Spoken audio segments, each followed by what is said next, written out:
Good morning, students. Today I will discuss about sedimentation added with coagulation. So please come to the topic.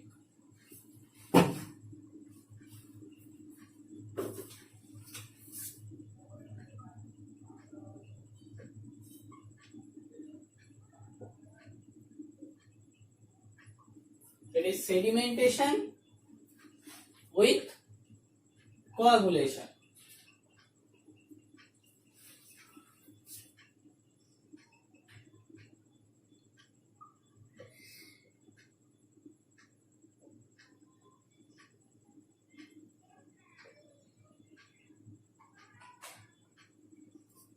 So this is our today's topic. Now, what is sedimentation, which I have already discussed in my previous video, and we have also calculated some problems related to sedimentation tank. Now we are interested about sedimentation aided with coagulation. So what is coagulation? Coagulation means there are some coagulants that are used in the sedimentation tank so that it can be more effective. So coagulation is a chemical technique which is directed towards the destabilization of the charged colloidal particles.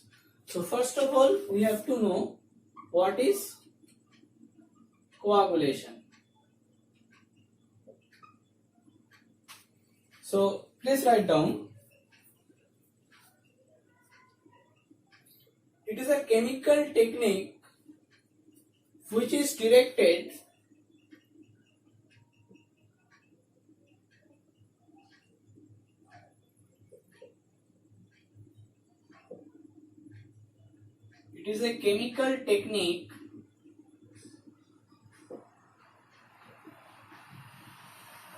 which is directed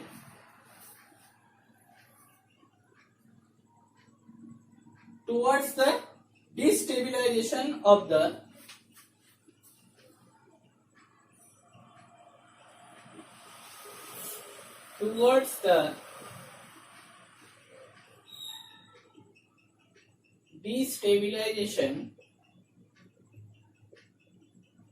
the charged particles. Toward the destabilization of the charged particles, more specifically charged colloidal particles. So what are the type of particles? That is colloidal particles. So this is coagulation. And what is flocculation? Flocculation is the slow mixing technique which promotes the agglomeration of the stabilized particle. So there is another term, that is flocculation. You have to know what is flocculation. So please write down. It is the slow mixing technique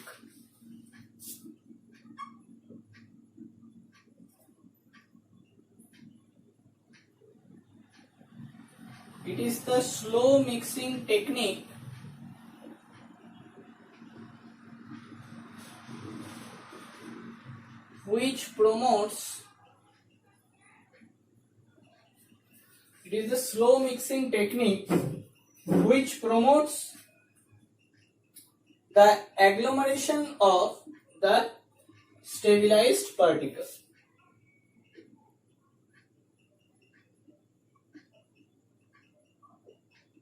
The agglomeration of the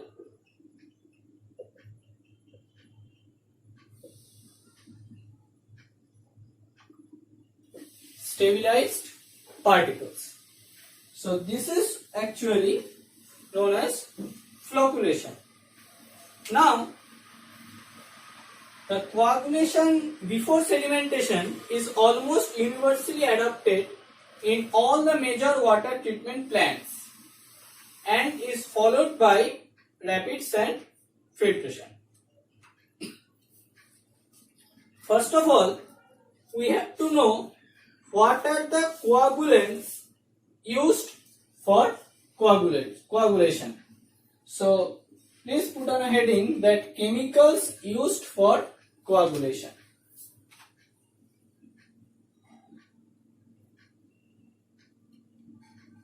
Chemicals used for coagulation.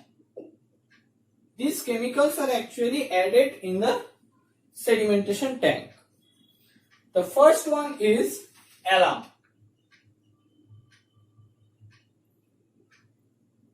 The first one is alum.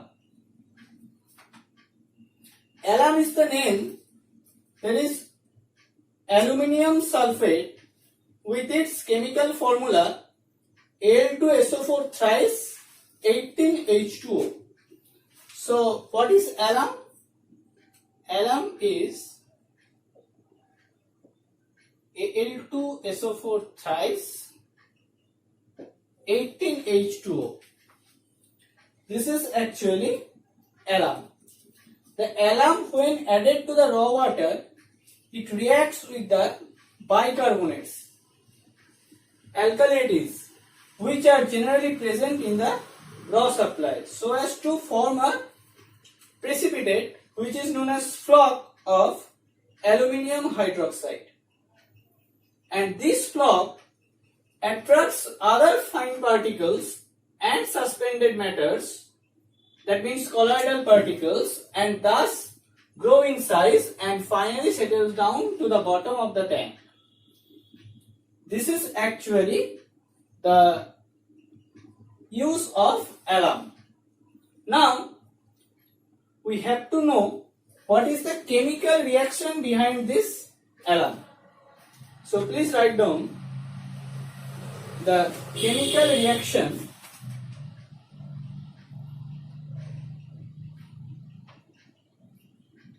related to alum.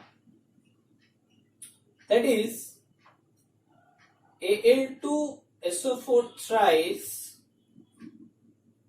18H2O. This is actually alum, which reacts with the bicarbonates, which I have already discussed.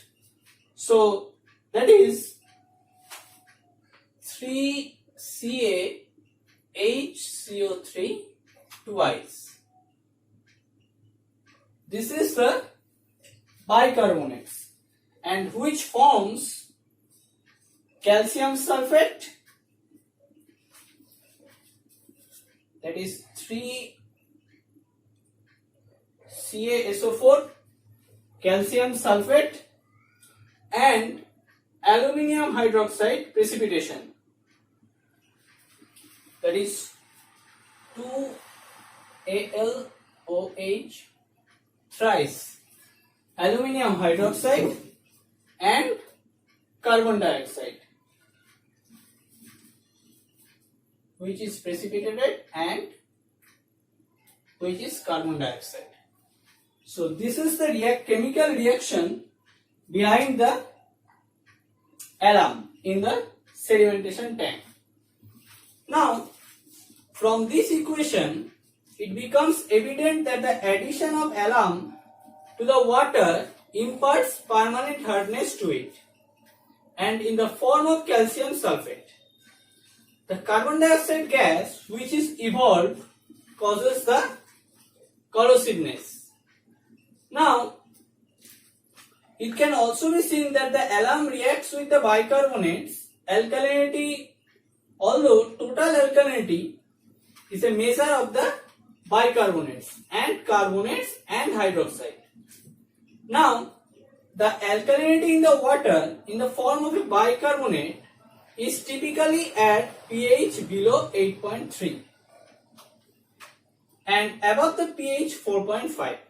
So, there is a limit of pH for providing alum to form the flock, and this pH range is actually 6.5 to 8.3. So what is the pH range of application?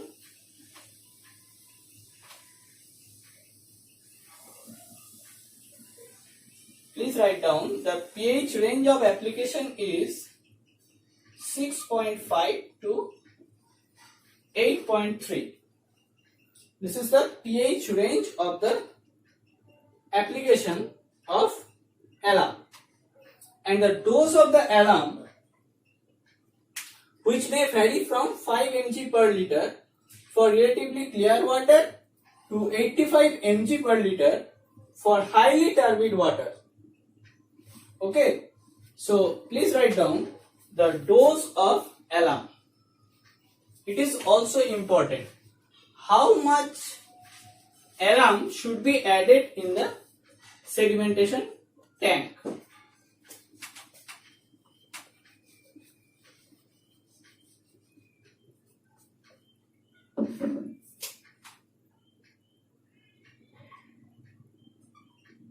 So what is the dose, which I have already discussed, that it may vary from 5 mg per liter for relatively clear water. It may vary from 5 mg per liter for relatively clear water to 85 mg per liter for highly turbid water. 85 mg per liter for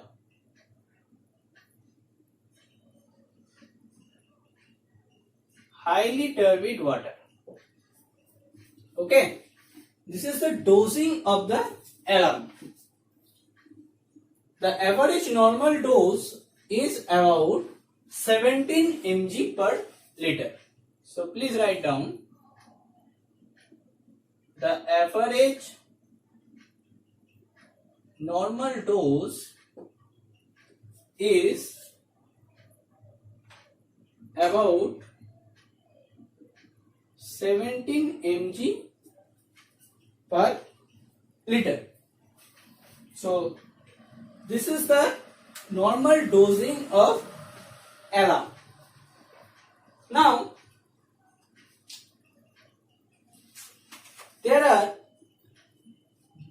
different types of alums is available in the market, and it has proved that to be a very effective coagulant, now extensively used throughout the world.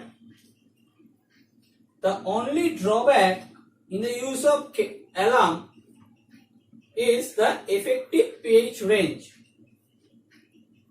So the effective pH range is already I have discussed, that is 6.5 to 8.3, and in many cases it requires the addition of external alkali salts, thereby rendering it costlier. So this is actually the drawback of the alum. Now we can also use copper as. So there are another coagulant that we can use is copper as. This portion of alum is very much important. That is why I have discussed the alum in details. The second thing is copper as,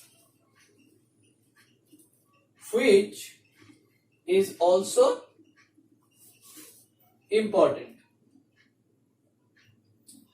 And this copper as is used extensively as a coagulant for raw water that are not colored. So please write down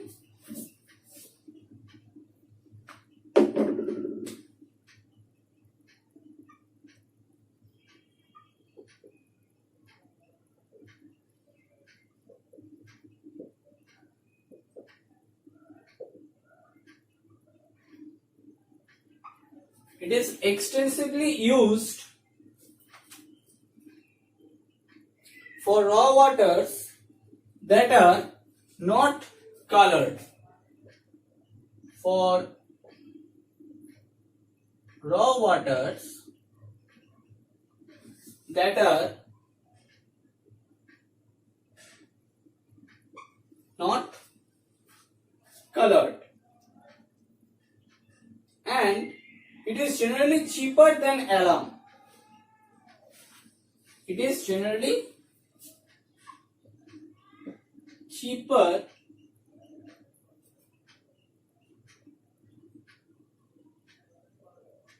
than alum.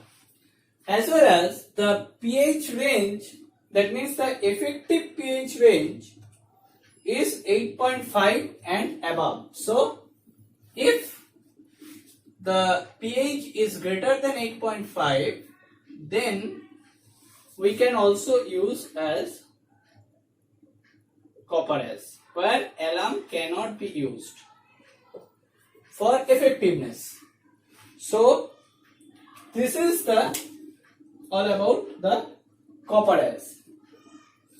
Now we can use another, that is chlorinated copper as. The third thing which we will discuss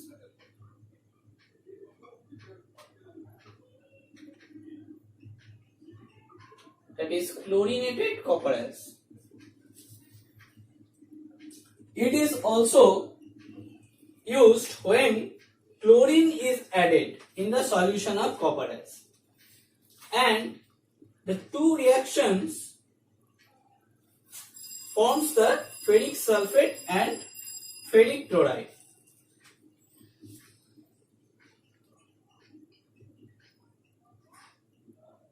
The effective pH range is above 8.5.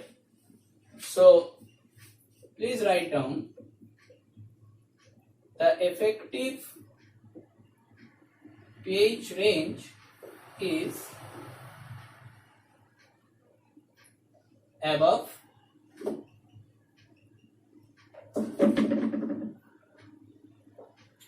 8.5. There are also another coagulant, that is sodium aluminate. So number 4,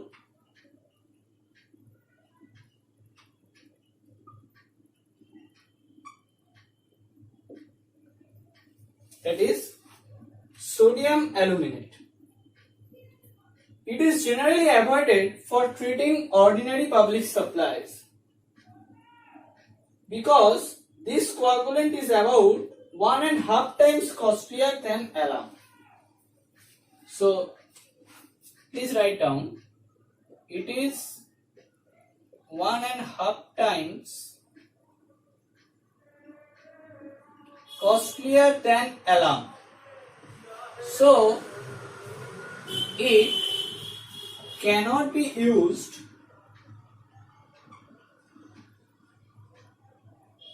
for public water supply. So that is why it cannot be used for public water supply due to economic condition.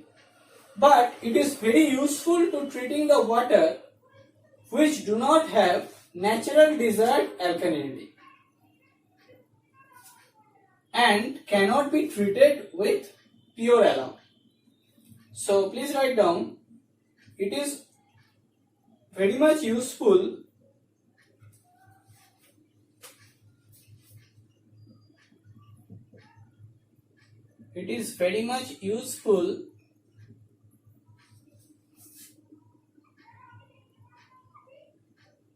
for treating water which do not have the natural desired alkalinity, which do not have the natural desired alkalinity. This is all about sodium aluminate. So these are the actually coagulants which we can use in the sedimentation tank in case of sedimentation added with coagulation.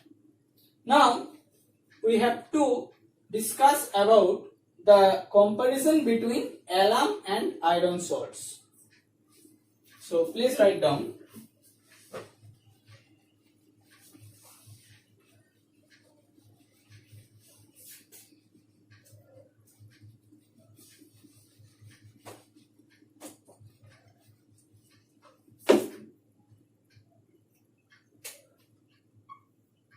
Our next topic, that is comparison between alum and iron salts. There are so many differences between these two types of coagulants, but some of them which are very much important, that is iron salt produce heavy floc and it can remove much more suspended matter than the alum. So please write down that iron salts can remove much more suspended matter than alum. Be used over a wider range than alum. Can be used for wider range than alum. The third thing is iron salts impart more corrosiveness to the water which is imparted by alum. Third thing is iron salts imparts more corrosiveness than alum. So for the last reason, actually iron salts are used as coagulant more frequently for treating the sewage, and alum is used more frequently for treating the raw waters. So please write down.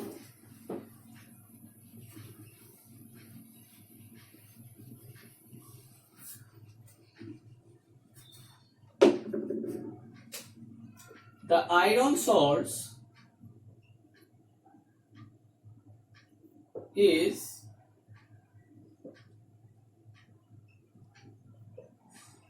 more frequently used for treating the sewage, where alum is used for treating the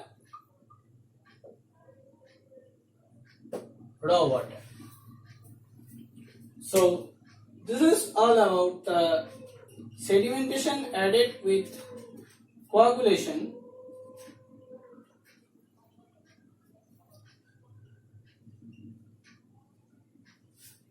And in my next video, I will discuss about filtration. Thank you.